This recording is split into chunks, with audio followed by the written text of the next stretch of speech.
Uma vlogs and stories. Hi and అందరు ఎలా ఉన్నారు? నేను చాలా బాగున్నాను. ఇవాళ బ్లాగ్ వచ్చేసి నా ఈవినింగ్ రొటీన్ చూపించాలనుకుంటున్నాను. ఇప్పుడున్న ఈ సీజన్కి అసలు ఎప్పుడు వర్షం పడుతుందో ఎప్పుడు ఎండ కుడుతుందో అర్థమే అవుతలేదు కదా. ఆ రోజు కూడా సడన్గా 4 గంటలకి ఫుల్గా వర్షం గాలి మొదలైపోయింది. మా వాషింగ్ మిషన్ టచ్ కాబట్టి వర్షం పడ్డప్పుడల్లా కేర్ఫుల్గా ఉండాలి. నిండుగా మూసి పెట్టేస్తాము. పిల్లలు అయితే వర్షం పడుతుంటే బాగా ఎంజాయ్ చేస్తున్నారు. ముందే వాళ్ళకి వాటర్ అంటే చాలా పిచ్చి. అందులో వర్షంని చూస్తే పోవాలని పల్లె బుగ్గులు పుట్టేస్తుంది కదా వాళ్ళకి. ఇంట్లో మాత్రం అసలు ఏడు పని ఆడనే ఉంది. చూడండి మా పాప ఎంత దారుణంగా చేసిందో అసలుకి. మార్నింగ్ లేచిన వెంటనే మొత్తం నీట్గా సదిరిపెట్టినా కూడా ఈవినింగ్ వరకు ఇంత గలీజ్గా అవుతుంది. ఇప్పుడు ఇది మొత్తం సదిరే వరకు నాకు తల ప్రాణం తోక్కొస్తుంది. ఇంకా ఏం చేస్తాం, తప్పదు కదా, మొత్తం సదిరేసుకోవాలి. బయట రూమ్లో కూడా చాలానే పని ఉంది. మా చిన్నది ఎప్పుడు వచ్చిందో కానీ ఇంట్లోకి అమ్మే బట్టలు అన్నీ కింద తీసి పాడేసింది. అవన్నీ కూడా సదిరి పెట్టినాను. నేను మంచు మీద వేసిన బెడ్షీట్ మీషోలో తీసుకున్నాను. అది క్వాలిటీ అయితే చాలా బాగుంది. ఒకసారి చూసి మీరు కూడా తీసుకోండి. నేను కొన్నప్పుడు అది ప్రైస్ ఏమో 360 ఉండింది. ఇప్పుడు మొత్తానికి పడిపోయింది 220 ఏమోకి వచ్చింది. నేను ప్రతిసారి ఏదో కానీ ట్రెండింగ్లో ఉన్నప్పుడు తీసుకుంటాను.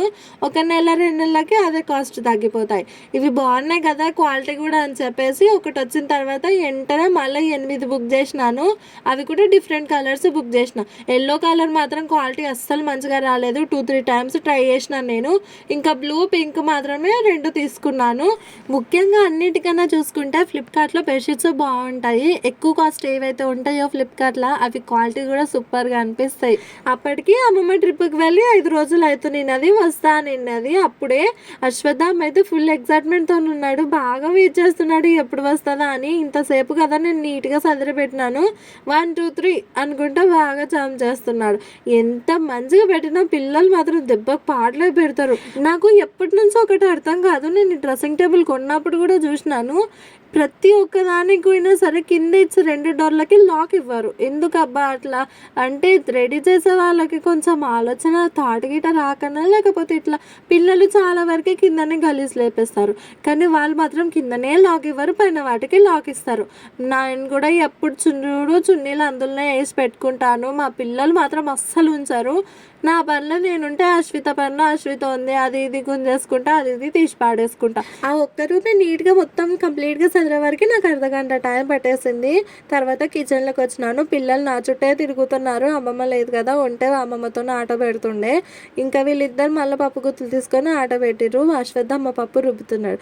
ఇంకా మా ఆయనకైతే చాయ్ పెట్టి చాయ్ పోసి ఇచ్చేసినాను. నేను చాలా వరకు అయితే చాయ్ తాగాను. ఎప్పుడన్నా బాగా ఫుల్గా హెడ్ఏక్ వచ్చినా, లేకపోతే ఎప్పుడన్నా తాగాలనిపిస్తుంది అంటే కొంచెమే తాగుతాను.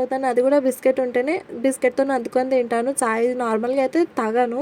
నాకు తెలిసి టీ తాగకపోవడమే చాలా మంచిది. ఎందుకంటే షుగర్ హెల్త్కి అస్సలు మంచిది కాదు. దానివల్ల చాలా హెల్త్ ప్రాబ్లమ్స్ వస్తాయి. మనమేమో ఇంత హెడేక్ వచ్చిన వెంటనే టీ తాగితే తగ్గిపోతుంది కదా అన్నట్టుగా తాగుతాము. నేనైనా అట్లే తాగుతా అప్పుడప్పుడు. కానీ అసలు దానికి హెడేక్కి టీకి అసలు సంబంధమే ఉండదు. ఏదో మొత్తం మన ఊహకు సంబంధించింది అదంతా. మా హస్బెండ్కి కూడా ఈ మధ్య బాగా టీ అలవాటు అయిపోతుంది. ఖచ్చితంగా మానిపించేసేయాలి. అమ్మమ్మ ట్రిప్కి పోయి 5 రోజులు అవుతుంది కదా. 4 రోజుల నుంచి అయితే నేను పాలు తీసుకోలేను. ఇంతకు ముందు నా 2 లీటర్ల పాలు 4 రోజులకు సరిపోయినాయి. అందరి పిల్లల్లోనే మా పిల్లలకు కూడా పాల అలవాటు ఉండింటే బాగుండు అనిపిస్తుంది ఒక్కొక్కసారి. ఎందుకంటే చాలా వరకు స్ట్రాంగ్ ఉంటారు కదా పిల్లలు. ఇంకా ఏం చేస్తాం, మా పిల్లలకైతే అస్సలకే పడవు. అప్పుడప్పుడు ఉడకపెట్టిన గుడ్డు తింటేనన్నా కొంచెం గట్టిగా ఉంటారేమో కదా, అట్లా కూడా తినరు. ఇద్దరు అసలు బాయిల్డ్ ఎగ్ అంటూనే తినరు. మళ్ళీ ఆమ్లెట్ వేసిన, ఎగ్ ఫ్రై చేసినా కానీ అట్లా తింటారు పిల్లలు. అన్ని గిన్నెలు అయితే నీట్గా సదిరి పెట్టేస్తున్నాను. మనం పొద్దున మధ్యాహ్నం ఎన్ని గిన్నెలు తోమినా కానీ సాయంత్రం వరకు అంతకంత అవుతుంటాయి. అసలు అవి ఎట్లుడతాయో అర్థమే కాదు కదా ఒక్కొక్కసారి. మనము పిల్లలకి బాగా సిప్పర్ బాటిల్ అలవాటు చేస్తాం కదా. నిజం చెప్పాలంటే అవి చాలా వరకు డేంజర్ సిప్పర్ బాటిల్స్. ఎందుకంటే అది లోపల పైపు ప్లాస్టిక్ ఉంటుంది కదా, ఈజీగా మొత్తం పాకురు పట్టేస్తుంటుంది. మనం ఖచ్చితంగా అది వారానికి 2-3 సార్లన్నా కడగాలి. మేమైతే బాబుకి 2 ఇయర్స్ కంప్లీట్ అయిపోయిన తర్వాత తీసుకున్నాము సిప్పర్ బాటిల్స్. అంతకుముందు అసలు కొననే లేదు. అది కూడా ఎక్కడికన్నా పోయినప్పుడు వాడికి తాగడానికి ఇబ్బంది అవుతుంది అన్నట్టుగానే తీసుకుని ఉంటాము. పాప ఇప్పుడు ఉన్న ఏజ్లో అశ్వత్థామ ఉన్నప్పుడు ఎన్ని తీసుకునిందో మా అమ్మమ్మ వాడి కోసము. సమ్మర్ సంవత్సరం వెళ్ళకముందే చెప్పులు కొనడము, కొంచెం పాతగైనా కానీ డ్రెస్సులు మళ్ళీ కొత్త కొత్త డ్రెస్సులు కొనడం, ఎక్కడికి పోయినా వాడికి బట్టల మీద వాడి షాపింగ్ మీదనే ఉంటుండే అమ్మమ్మ ఆలోచన మొత్తము. ఇప్పుడేమో అశ్వితకి మొత్తం సెకండ్ హ్యాండ్ అయిపోయింది. వాడికి లూజ్ అయిన డ్రెస్, చిన్నగా అయిన డ్రెస్సులు ఇప్పుడు మళ్ళీ పాపకి ఇస్తున్నాం మేము. అంతే కదా, తర్వాత సెకండ్ పుట్టిన వాళ్ళకి మొత్తం అందరికి ఇట్లనే ఉండొచ్చును. నాకైనా అంతే ఉంటుండే. మా అక్క కుట్టిన డ్రెస్సులే నాకు కావాలనిపిస్తుండే. అవి కూడా అక్కకి లూజ్ అయినా చిన్నగా అయినా అప్పుడు నేను తీసుకుంటుంటిని. అక్క స్కూల్ అయిపోయిన తర్వాత కాలేజ్కి వెళ్తుంది కదా, అప్పుడు అక్క కాలేజ్కి కొత్త బ్యాగ్ కొనిన్నది. ఆమె వాడిన స్కూల్ బ్యాగ్ నేను తీసుకునిన్నా. అట్లుంటది సెకండ్ పుట్టిన వాళ్ళకి. మా అశ్వత్థామకి ఫ్రిడ్జ్ అయితే ఈజీగా అందుతుంది. ఇంకా డోర్ ఓపెన్ చేసి కిందది బాక్స్ ఉంది కదా, అందులో మొత్తం వాడికి తెలిసిన చిన్న చిన్న వస్తువులు ఏంటివి ఉంటాయో అన్ని తీసుకొచ్చి అందులో పెట్టి పాడ లేపినాడు. ఇంకా చాలా రోజులు అయింది కదా సదరాక అవి అని కింద బాక్స్ తీసి మా హస్బెండ్ అందులో ఉన్న చెత్త మొత్తం పాడేసి నీట్గా కడిగి పెట్టినాడు. ఇంకా నేను ఇప్పుడు పెట్టే పైన బాక్స్ ఏమో తనకు తెలియదు కదా సదరడము, నేను చదువుకుంటాలే అని చెప్తే ఇంకా అట్లనే పెట్టింది. ఇంకా నాకు పొద్దుగాల నుంచి టైం సరిపోయలేదు, ఈవినింగ్ మొత్తం చదివేసినాను. ఆ బాక్స్ చదరక ముందేమో దానిలో మొత్తం నీట్గా సమానం ఉన్నట్టు చెత్తలాగా కనిపించింది. ఆ బాక్స్ నీట్గా చదివిన తర్వాత అందులో ఒక పూల కవరు ఇంకా పల్లీలు తప్ప వేరే ఏం లేవు ఎక్స్ట్రా. వారం రోజులు మా తాత కంటిన్యూగా పూలు తెచ్చిండంటే ఇంకా చాలా ఎక్కువైపోతాయి. ఇంట్లో నేను రోజు సగం మురకన్నా ఎక్కువ ఏం పెట్టుకోను. ఇంకా మిగిలిన పూలు ఎప్పుడైనా తలస్నానం చేసుకొని మొత్తం దేవుళ్ళకి పెట్టేస్తాను. అక్కడ మొత్తం ఫ్రిడ్జ్ నీట్గా క్లీన్ చేసిన తర్వాత ఇంకా గిన్నెలు తోమడానికని వచ్చినాను. మార్నింగ్ ఆఫ్టర్నూన్ ఉన్న గిన్నెలు అయితే అన్ని తోమేసినానండి. ఇంకా సాయంత్రం అయితే అవి కూరలు అన్నం ఊడ్చి పెట్టుకున్నాను కదా, అట్లా మళ్ళీ గిన్నెలు పడినాయి. అన్నం వండడం మాత్రం నాకు ఎప్పటి నుంచో టైమింగ్ అలవాటు అయిపోయింది. మార్నింగ్ 6:30కి ఇట్లా పెడతా, చాయ్ పెట్టిన వెంటనే మళ్ళీ మధ్యాహ్నం కరెక్ట్ 1 o'clockకి అన్నం వండుతాను. ఎందుకంటే పిల్లలు అప్పటికే నిద్రపోతారు కదా, 2:30కి ఇట్లా లేచి వాళ్ళు తింటారు టైం టు టైము. నైట్కేమో మళ్ళీ కరెక్ట్ 7 o'clockకి పెడితే 7:30, 8 లోపల తినేస్తుంటారు పిల్లలు. నైట్ టైం గాన సరిగ్గా తిండి తినకపోతే తెల్లాలి అసలు నిద్రనే పోరు మా పిల్లలు. వాళ్ళు నైట్ టైం తిండి తినలేరంటే ఇంకా నాకైతే భయం అయిపోతుంది. ఇంకా తెల్లాలి జాగరమే ఈ రోజు కూడా అని అనిపిస్తుంటది. మీ పిల్లలు కూడా ఇంతేనా? గిన్నెలు తోమితే మాత్రం నాకు బాసాల సబ్బు కన్నా బట్టల సబ్బుతోనే తోమడమే కొంచెం ఇష్టము. ఎందుకంటే బురుగు బాగా వస్తుంది కదా, నూనె కూడా బాగానే జిడ్డు పోతుంది అనిపిస్తుంటది. అందుకే నాకు ఈ బాసల సబ్బు కన్నా బట్టల సబ్బు మీదనే ఎక్కువ ఇంట్రెస్ట్ వస్తుంది గిన్నెలు తోమాలంటే. నాకు గిన్నెలు తోమేటప్పుడు చాలా వరకు విసిగేం అనిపించదు, కానీ చాయ్ గిన్నె, అన్నం గిన్నె, పాల గిన్నె ఈ 3 చూస్తే మాత్రం అసలు ముట్టబుద్ధి కూడా కాదు. ఈ ప్లేట్లు, రికాలు, చిన్న చిన్న గిన్నెలు ఏవైనా సరే ఈజీగా తోమేసుకోవాలనిపిస్తుంది, కానీ అవి మాత్రం అసలు తోమబుద్ధే కాదు.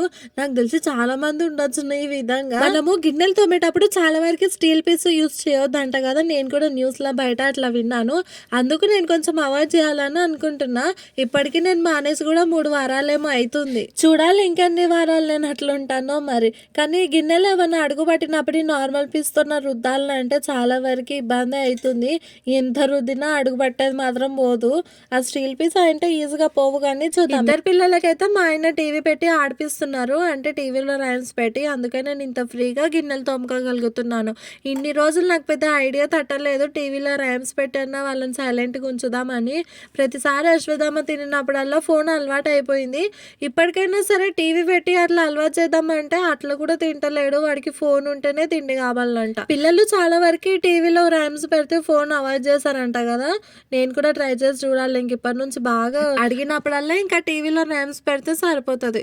మా అశ్వత్థామకి నా డెలివరీ టైంలో అలవాటు అయింది మొబైల్ బాగా. అంతకుముందు లేకుండే. నా డెలివరీ టైంలో ఇంకా నాకు ఓపిక లేక సరిగా వాడిని పట్టించుకోక, అందులో నాకు డెలివరీ అయినప్పుడు వాడు నా దగ్గర లేడు. అమ్మమ్మ వాళ్ళు ఇంటి దగ్గరనే ఉంచుకుంటుండే, అమ్మ ఒక్కతి నా దగ్గర ఉంటుండే.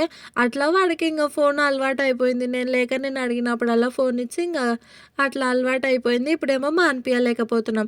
అశ్విత కూడా వాడిని చూసి ఆమె కూడా అడుగుతుంది, ఫోన్ ఇస్తే కానీ తిండి తినకుండా అయ్యింది.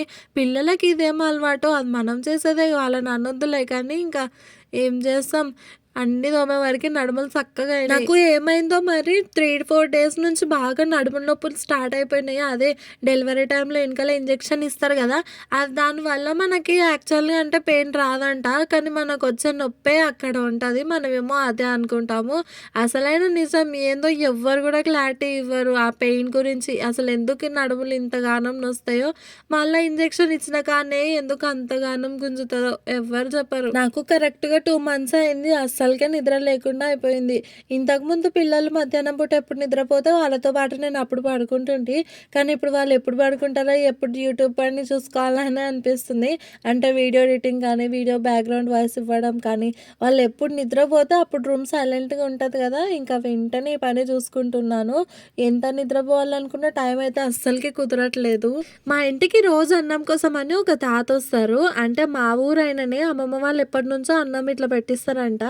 అంటే వైఫ్కి ఇట్లా ఎవరు లేరంట తనకి ఊర్లో, అట్లా అని ఇంకా అన్నం ఎప్పుడన్నా కావాల్సింది వస్తే ఇంటికి వస్తాడు. అది ఇంకా ఈరోజు కూడా వచ్చింది కదా అని అన్నం పెట్టిస్తున్నాను. నచ్చిన కూరలు ఆ కూర ఈ కూర అని ఏం అడగడు. ఏ కూర వేసి ఇచ్చినా చాలా ఇష్టంతోనే తింటారు ఆ తాత. ఎప్పటి నుంచో పెట్టిస్తున్నాను. ఇక నేను కూడా ఎప్పుడన్నా అన్నం మార్నింగ్ తింటే కానీ పాడేయను, అట్లనే తీసి పెడతా. మధ్యాహ్నం వండినది కూడా ఉంటే అట్లనే తీసి పెడతా, ఖచ్చితంగా తాత వస్తాడని. ఒకేసారి కవర్లో కట్టి పక్కన పెట్టేసుకుంటాను. ఆయనకు అన్నం పెట్టించిన తర్వాత ఇంకా కుక్కకి కలిపి పెడుతున్నాను. మా నాన్నగారికి అయితే రోజు పాలన్నమే అయ్యింది. పాలు పెరుగు ఒకటే తింటాడు. ఇంకా నెయ్యి కలిపి పెడితే మాత్రం మా కుక్కలు ఎంత ఇష్టంతోనే తింటున్నాను. 4 కుక్కలు ఉంటాయి కదా, అందులో ఇప్పుడు ఒక్కటి మిగిలింది, 3 పోయినాయి. పాపకి కూడా రాత్రిపూట వేడి నీళ్ళు తాగడం అస్సలకి ఇప్పటికి మాననే లేదు. ఖచ్చితంగా నైట్ టైం వేడి నీళ్ళు ఉండాల్సిందే. ఆఫ్టర్నూన్ పూట అయితే అట్లా ఇట్లా కొంచెం చల్లనీళ్ళు అంటే నార్మల్ వాటర్ ఇచ్చి కొంచెం తాపుతున్న జర అలవాటు అవుతున్నట్టుగా అనిపిస్తుంది. కానీ నైట్ టైం మాత్రం కొంచెం కూడా చల్లగా ఉండని కాదు, వాటర్ వేడిగా ఉంటే హాయిగా ఒక డబ్బా తాగుతుంది, వంతుంది. మార్నింగ్ వరకు 2 డైపర్లు నింపేస్తుంది. ఇంకా మా హస్బెండ్ ఏమో ఇతల పిల్లలకి టీవీలో ర్యామ్స్ పెట్టి చూపిస్తున్నాడు. అప్పటికి ఇంకా నా పని అయిపోయి కొట్టుకొని వీళ్ళ దగ్గరికి వచ్చినాను. ఇంకా వాళ్ళకి అప్పటికి అన్నమే తినిపించలేదు నేను. పాపకి లేట్గా అన్నం తినిపిస్తే తొందరగా నిద్రపోయి నైట్ అంతా ప్రశాంతంగా వంతది, మమ్మల్ని కూడా పడుకొనిస్తుందని మా బాధ. మా పాపకి నేను ఈ మధ్య ఒక ట్రిక్ యూస్ చేస్తున్నాను. అది ఏంటంటే బాగా నిద్ర వచ్చే వరకు అన్నం తినిపిస్తాను. ఎందుకంటే బాగా నిద్ర వచ్చే వరకు ఆకలితో ఉంటుంది కదా, అప్పుడు తినిపించిందంటే అది వెంటనే నిద్రపోతుంది సతాయించకుండా. అదే ఫాస్ట్గా అన్నం తిన్నదనుకో, లేట్గా నిద్ర వచ్చిందనుకో ఇంకా బాగా తెల్లాలు కూడా సతాయిస్తుంటుంది. ఎందుకంటే అప్పటికి మళ్ళీ ఆకలి పిల్లవెల్లగా నిద్రలో స్టార్ట్ అయిపోతుంది కదా వాళ్ళకి, గట్లని. అశ్వత్థామ అయితే ఈ మధ్య జంతువుల పేర్లు అయితే అన్ని బాగానే చెప్తున్నాడు, తెలుగులో ఇంగ్లీష్లో ఇట్లా. ఎందుకంటే ర్యామ్స్ చూసి చూసి కొంచెం అలవాటు అవుతుంది. పాప కూడా జంతువుల వాయిస్లో టీవీలో పెడితే అవి ఎట్లా అరిస్తే అట్లా అరుస్తుంది. పని అయితే కంప్లీట్ అయిపోయింది. యూట్యూబ్ చేసుకోవడం మాత్రం అసలు అంత ఈజీనే కాదు. ఒక దిక్కు ఇంట్లో పనులు చేసుకోవాలి, ఒక దిక్కు పిల్లల్ని చూసుకోవాలి, యూట్యూబ్ పని, ఎడిటింగ్, వీడియో వాయిస్ ఓవర్ ఇవంతా ఉంటుంది కదా. కానీ ఒక్కొక్కసారి నాకు ఏమనిపిస్తుంది, నేను పడే కష్టానికి వాల్యూ ఎప్పుడు వస్తుందా అని. అంటే నేను ఇంత కష్టమైనా కూడా ఇష్టంతోనే యూట్యూబ్ చేసుకుంటున్నా, కానీ సబ్స్క్రైబర్స్ కానీ లైక్స్ వ్యూస్ ఇవంతా చాలా వరకు తక్కువ ఉన్నాయి. ఎప్పుడు మంచి రోజు వస్తుందో మరి, నాకంటూ హ్యాపీనెస్ ఎప్పుడు వస్తుందో ఈ యూట్యూబ్ ద్వారా అని బాగా వెయిట్ చేస్తున్నాను నేను. నా వీడియోస్ చూసే ప్రతి ఒక్కరూ మంచిగా సపోర్ట్ చేస్తే మాత్రం నేను ఇంకా ఫాస్ట్గా వెళ్తా మంచి స్టేజ్ కానీ నేను అనుకుంటున్నాను. వీడియోస్ నచ్చితే మాత్రం ఒకవేళ ఇన్ఫర్మేటివ్ ఇట్లా అనిపిస్తే ఖచ్చితంగా షేర్ చేయండి. మీరు కమెంట్ చేస్తే ఒకరికి సజెషన్ పోతుంది నా వీడియో, అందుకు నేను కమెంట్ చేయమని చెప్తాను. లైక్ కొట్టడం మర్చిపోకండి. లైక్ కొట్టినా కూడా ఒకరికి మంచిగా ఇంప్రెషన్ లాగా వెళ్ళిపోతుంది. సబ్స్క్రైబ్ కొట్టిన తర్వాత చాలా మంది ఏమో బెల్ ఐకాన్ క్లిక్ చేయట్లేదు, అందుకే నోటిఫికేషన్ రాక చాలా మంది చూస్తలేరేమో. సబ్స్క్రైబ్ కొట్టిన వెంటనే పక్కన బెల్ ఐకాన్ ఉంటుంది కదా, అది క్లిక్ చేసి ఆల్ అని క్లిక్ చేసినామంటే నేను పెట్టే ప్రతి వీడియో మీ వరకే ఖచ్చితంగా వస్తుంది. ఈ వీడియో కన్నా మీకు నచ్చితే లైక్ చేసి షేర్ చేసి కమెంట్ చేయండి. సబ్స్క్రైబ్.